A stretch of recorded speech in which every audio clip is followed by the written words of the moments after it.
Hi, my name is Dr. Erica Spatz, and I'm a deputy editor at JACC.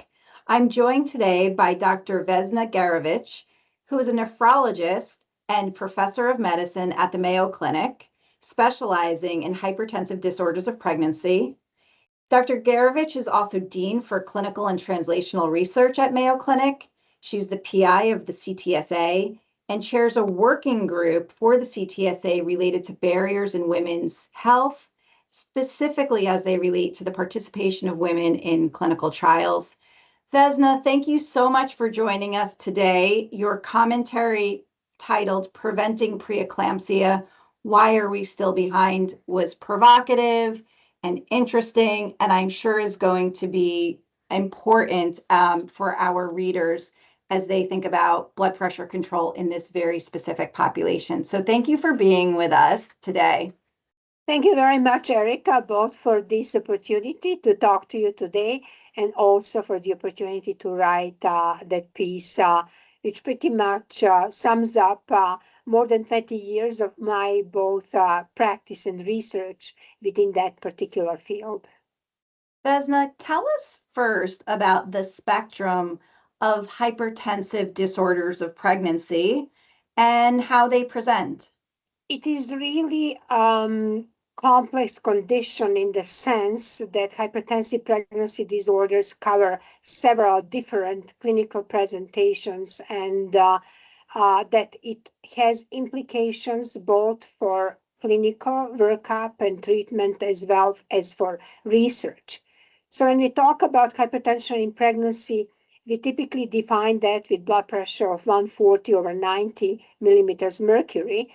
And then we further classify them based on the time of onset with respect to pregnancy and also with respect to clinical presentation. So for hypertension in pregnancy that occurs prior to 20 weeks of gestation, we typically assume this is chronic hypertension, as these young women do not have family physicians or devoted internists. So it is not unusual that first time ever in their life blood pressure is checked when they are pregnant.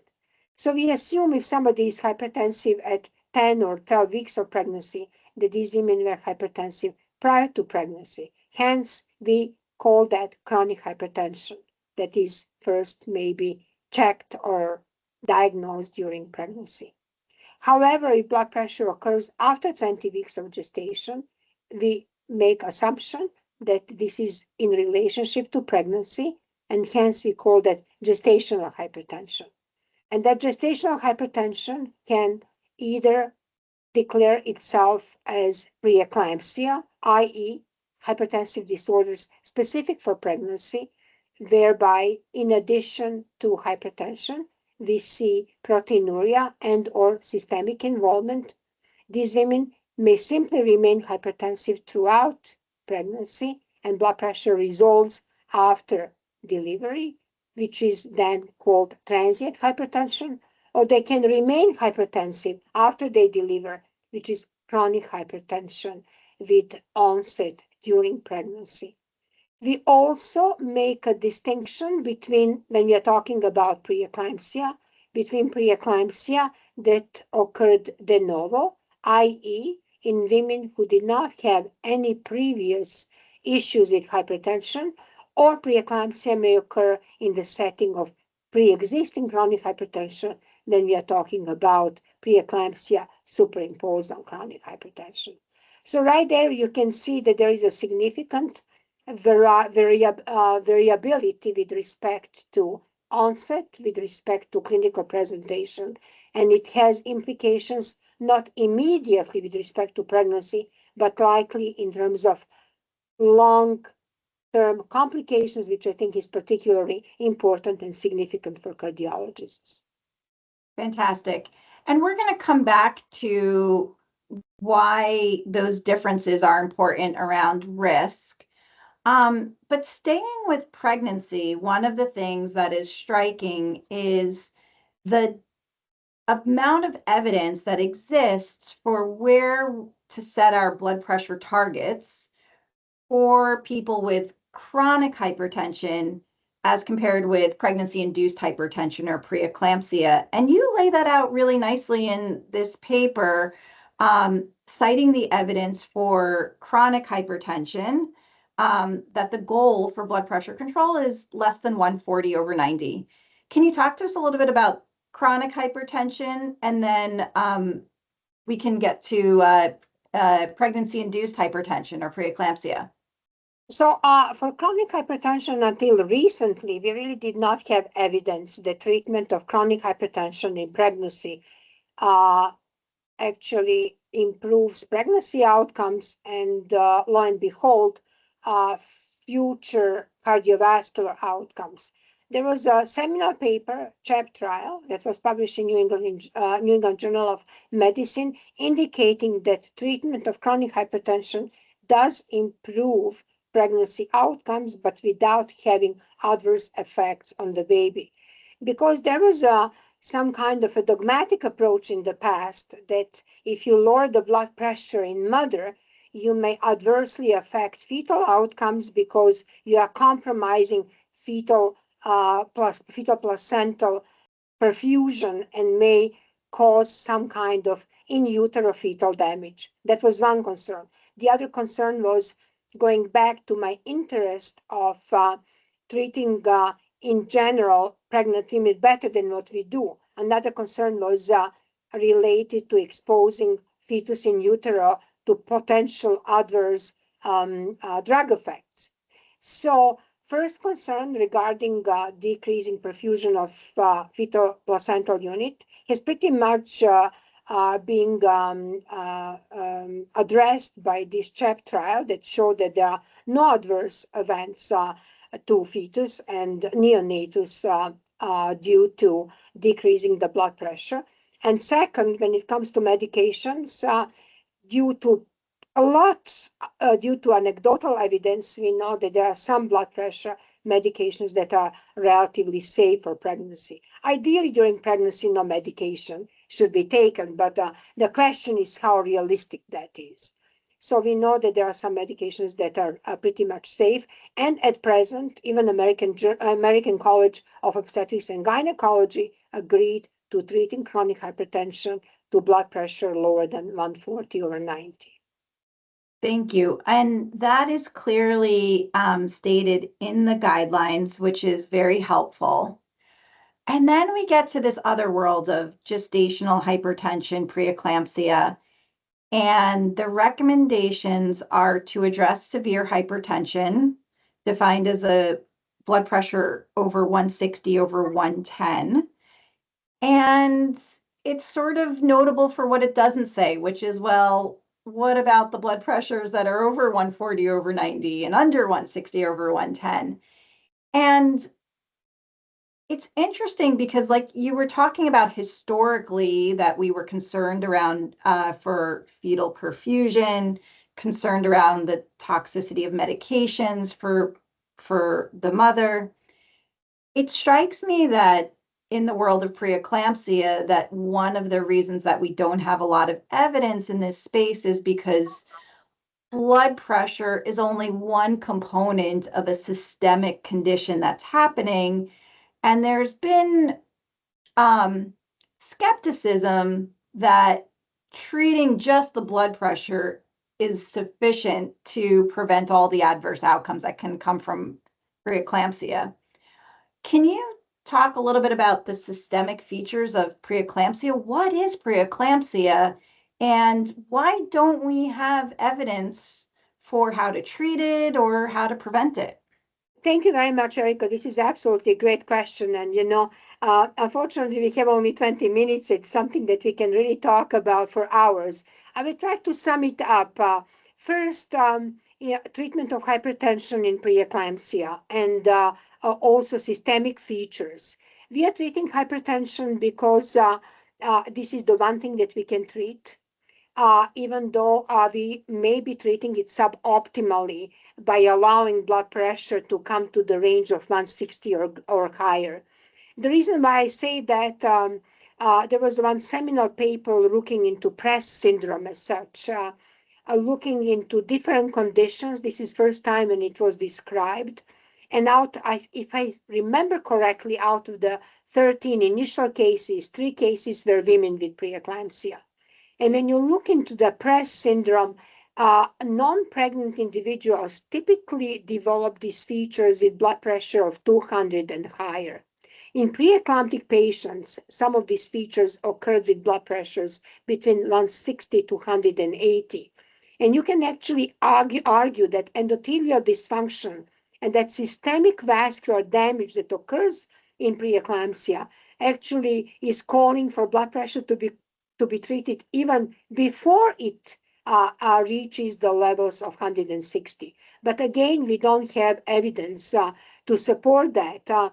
What is a little bit tricky about these guidelines is when you look especially from the angle of obstetricians, we are pretty much told not to treat blood pressure unless it's 160, but blood pressure of 160 is identifying women as having severe preeclampsia, where consideration for C-section or induction need to be given. So we, as clinicians, we really don't have that much of room to start treating the blood pressure to prevent severe features, before we have to work with our obstetrician colleagues and consider terminating the pregnancy. So this is a little bit of a gray field, I would say, where some additional work is necessary, and typically very close collaboration between obstetricians, high blood pressure specialists,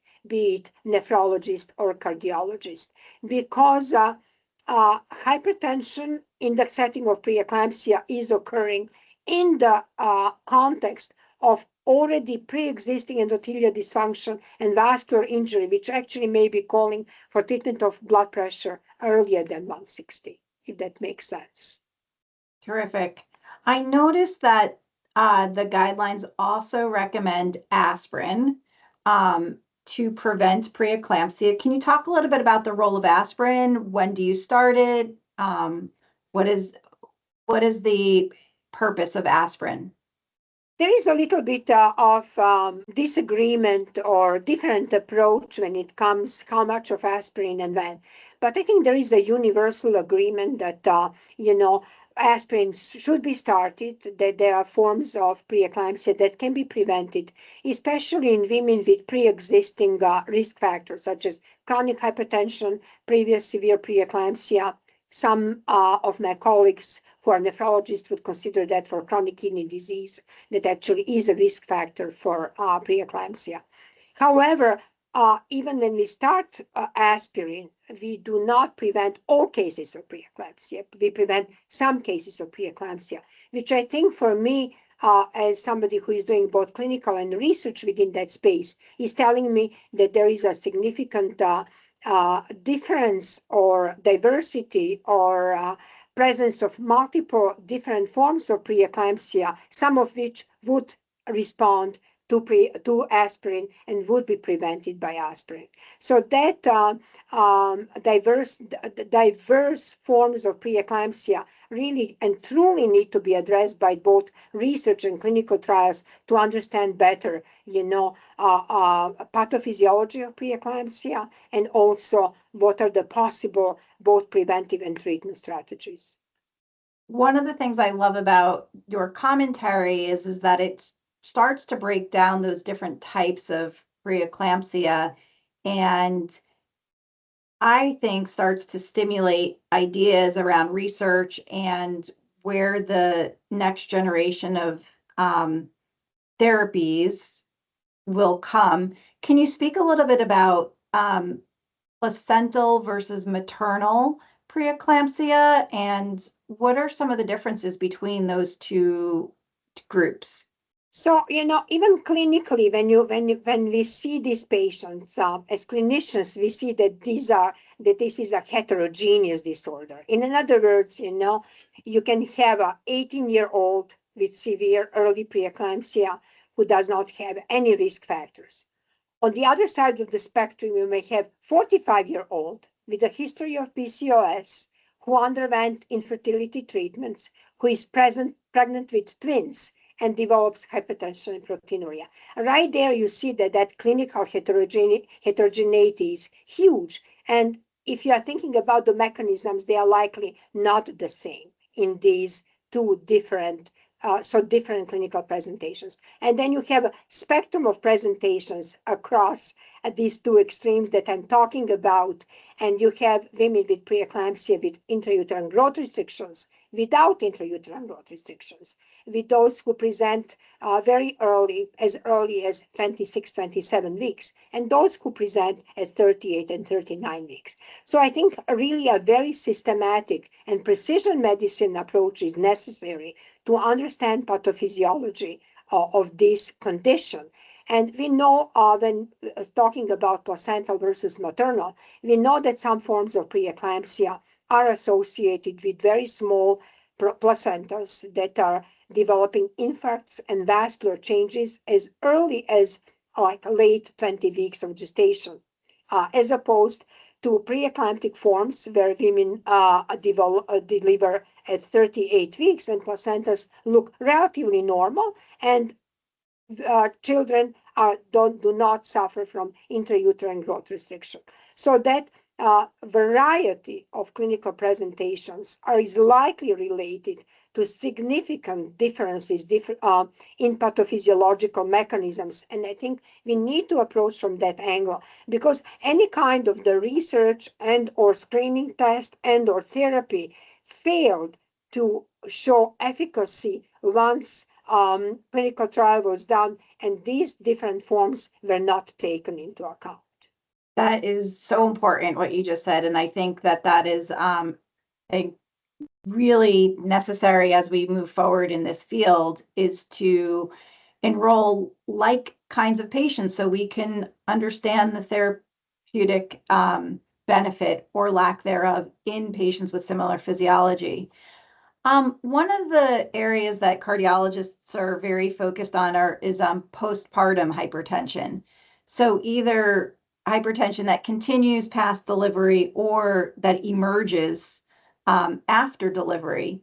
Can you talk a little bit about the mechanism of postpartum preeclampsia, and how should we be alert to the possibility of postpartum hypertension, and what do you do in your practice, or what is ideal for monitoring blood pressure after delivery?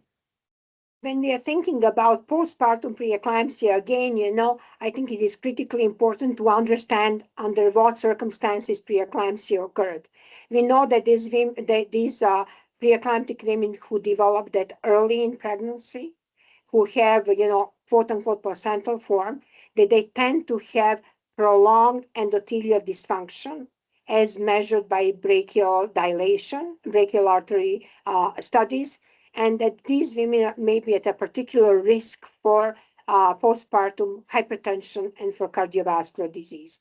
So understanding under which circumstances and how preeclampsia occurred may be critically important to define and to design postpartum, both follow-up and therapies.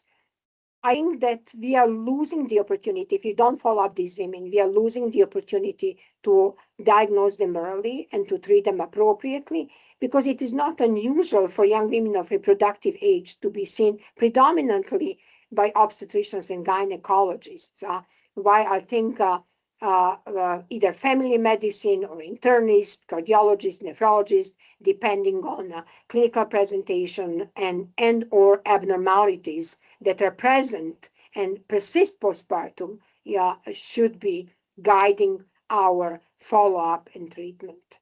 So during the first year and in the early postpartum period, definitely important to have a blood pressure checked, to obtain some baseline labs, make sure that there is not persistent proteinuria in women with postpartum hypertension. Also, I think some judicious use of NSAIDs for pain control is necessary, because it is not unusual for young women to be told to take 200, 400, 600, even 800 of ibuprofen for postpartum pain control, and that may be particularly not appropriate advice for those with pre-existing chronic hypertension and or those who declare themselves hypertensive after 20 weeks of gestation. And I think that, our colleagues obstetricians are really not in a good spot because of this opioid crisis, and the pain control heavily relies on the use of non-opioid painkillers. So, maybe, working with them and assisting with pain control and making sure that women who are hypertensive are not using mega doses of NSAIDs after delivery. I think it would be an important message not only to cardiologists, nephrologists, but also to family medicine and as well as nurses who are helping us in managing these patients. That's such an important point, Vesna, is really passing the baton after delivery and thinking about that ongoing cumulative risk. So whether it's ongoing hypertension, contributors to hypertension and vascular dysfunction like NSAID, very high NSAID use could complicate both blood pressure and kidney function. And then thinking about, what is their long-term risk and how do we fully assess that cardiometabolic risk at some time after pregnancy, but within the first year, so that we can set women on the right trajectory for a healthier second pregnancy or, subsequent pregnancy, as well as long-term cardiovascular health. Absolutely. Yeah, absolutely. These women, they do not only that they develop cardiovascular and kidney disease at higher rates, they also develop that earlier in life. So we are talking of major effects, not only on them, but on their families as well. Absolutely. I think it's important to note that a history of preeclampsia, hypertensive disorder of pregnancy, preterm birth are risk factors for long-term and earlier onset cardiovascular disease. Yeah. Yeah. From that standpoint, I typically see a pregnancy as a physiological stress test, that is really pushing and stretching the ability for cardiovascular and the renal system to adapt. And if there are any decrease in physiological reserve, that may be unmasked by a stress of pregnancy with respect to handling large volume, hormones, increased request for cardiovascular fitness. Yeah. Great. Well, this has been a really terrific interview. I'm so glad that you brought out the nuances and heterogeneity of preeclampsia, because I think that it seems like our field is stuck. And I think that your perspective on the heterogeneity of preeclampsia can help reveal the mechanisms in place, which then hopefully will lead us to improve outcomes for so many women. It's such a prevalent disease. Yes, Erica. And also, when we look into women when they finish their reproductive age, and it's actually a paper that was published in JACC from my group, we show that 15% of all women, when they finish reproductive age, have a history of hypertension in pregnancy. In other words, 1 in 6 women, when they see internist, cardiologist, nephrologist, have a history of hypertension in pregnancy as an unrecognized risk factor for cardiovascular and renal disease, which I think is significant. Absolutely. Thank you for that data. I mean, that's very important. And, women are half the world out there. So 1 in 6 is tremendous. Lots of work to do. Thank you for the work that you're doing. Thank you for your contribution to JACC for this important issue. It's been terrific talking to you. Thank you very much for inviting me for both my perspective and also for this interview.